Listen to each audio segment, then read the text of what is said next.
So this is my first longer than 60 seconds video. My name is Dana, and I only started learning digital art around 2 months ago, closer to 6 weeks when I was creating this little Astro Kitty. So if the process looks a little rough, forgive me. It's been a trial and error sort of journey.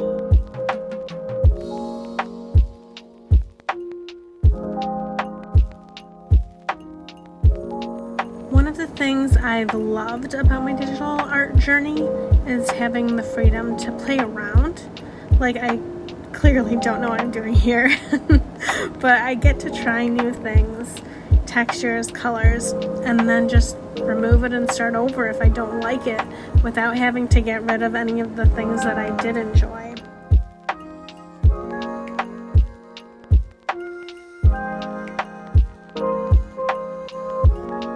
So prior to this, I've worked primarily in traditional medium, acrylic and watercolor, marker, but even with colored pencil, there's only so much you can undo if you don't like the outcome. Which isn't to say I'm rejecting traditional medium.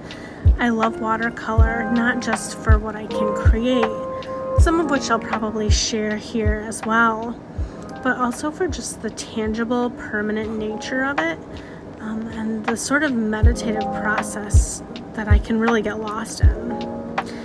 I suppose it also helps that I'm working on 2 watercolor tarot decks, so I can't fully switch mediums now even if I wanted to. That's like a minimum of 158 pieces of watercolor art that I have to create, and I think I'm only on like number 52 or something right now.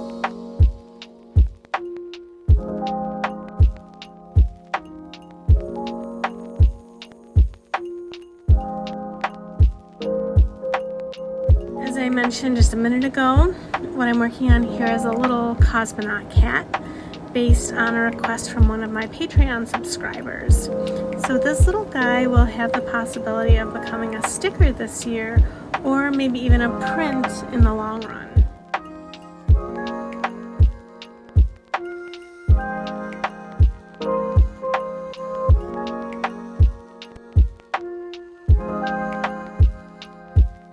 Look, here's what I'm talking about. In traditional medium, if I realized Cosmo Cat's body was too big here, I'd either have to scrap the whole thing and start over, or accept the fact that this cat is just going to have a tiny little head.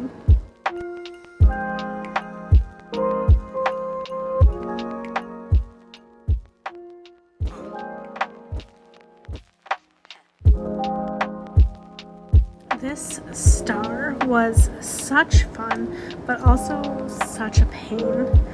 Here's the hazard of digital art for me.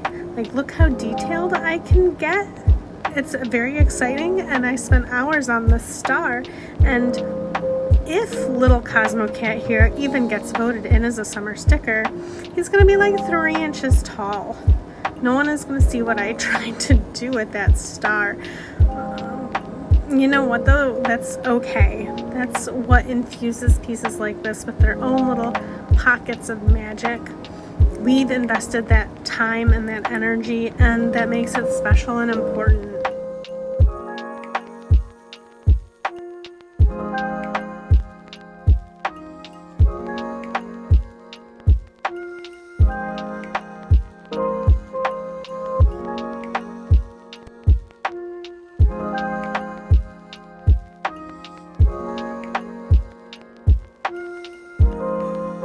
So this is one of my favorite star brushes. I use Clip Studio Paint based on the recommendations of my good digital artist friend Karina.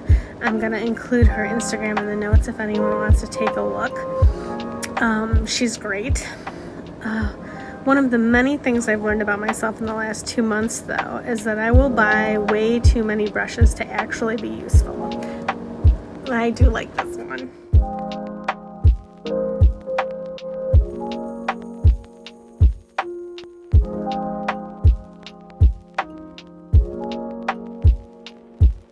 Another thing, geez, the list is long. Another thing that I've learned is that while I thrive on line work in traditional medium, I instinctively avoid lines in digital. Why? I genuinely don't know. I just think most pieces look better without them, or at least most of my pieces, I should say. I have to consciously add lines at the end of the piece if I do want them, and as you can see here, sometimes I decide that it's not worth it.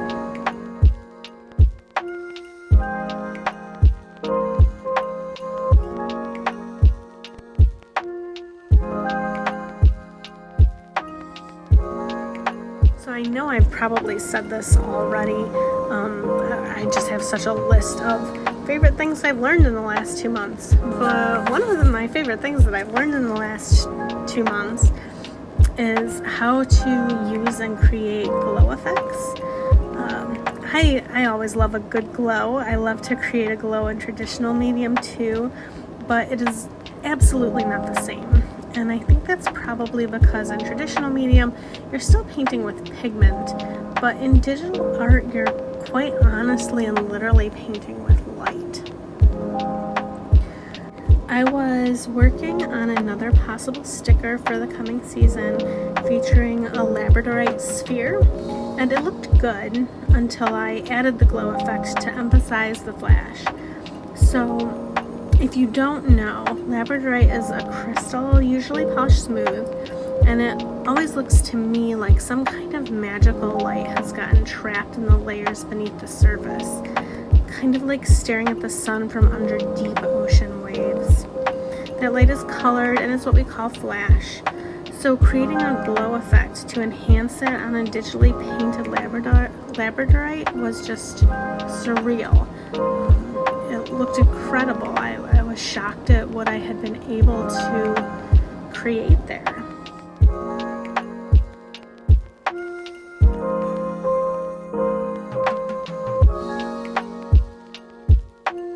Well, that's about it for this painting. I hope it was relaxing to watch me work and listen to me ramble. If I put you to sleep, that's good. You probably needed it. If you'd like to see more of my work, find me on Instagram or subscribe to my newsletter. And if you want to just vibe with me, I hope I'll see you back here soon. Either way, keep your chin up and stay cozy.